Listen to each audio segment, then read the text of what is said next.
Hello সবাইকে, welcome to my new mini blog. তো আজ আমি বানাবো ছানার কোপ্তা। ছানার কোপ্তা বানানোর জন্য যা যা উপকরণ লাগে আমি সব নিয়ে নিয়েছিলাম। আর আমি এটা ফার্স্ট টাইম বানাবো, এর আগে আমি কোনোদিনও ছানার কোপ্তা বানাইনি।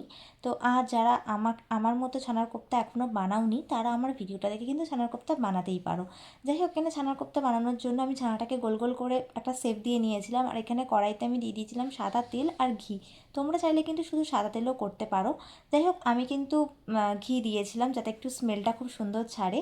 তো দেখো, আমি ছানার কোপ্তাগুলোকে লাল লাল করে ভেজে নিয়েছিলাম। আর এখানে ফোড়নের জন্য আমি নিয়ে নিয়েছিলাম তেজপাতা, শুকনো লঙ্কা, গোটা গরম মশলা আর একটু আদা কুচি। ভালো করে এটাকে ভেজে নিয়ে আমি একটা পেস্ট তৈরি করে রেখেছিলাম। পেঁয়াজ আর টমেটো আর কাঁচা লঙ্কা, তো এই পেস্টটাকে আমি দিয়ে দিয়েছিলাম। দিয়ে ভালো করে কষিয়ে নিয়ে জলটা একটু মরে গেলে আমি দিয়ে দিয়েছিলাম গুঁড়ো লঙ্কা, জিরে গুঁড়ো, ধনে গুঁড়ো আর নুন। আর এখানে আমি কোনো রকম হলুদ ইউজ করিনি।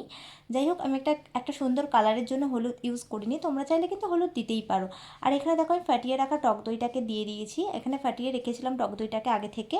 যাই হোক, এটা কষে গেছে। কষে যাওয়ার পর দেখো, আমি এখানে দিয়ে দিয়েছিলাম মগজদানা, কাজু বাদাম, কিশমিশ আর একটু পোস্ত। কিশমিশটা কিন্তু তোমরা নাও দিতে পারো। কিশমিশটা আমি দিয়েছিলাম যাতে একটু মিষ্টি মিষ্টি ভাব আসে।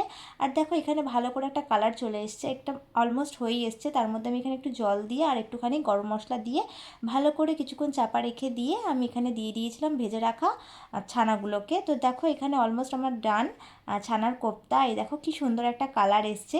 তো তোমরা বাড়িতে ট্রাই করো। চলো, টাটা, বাই।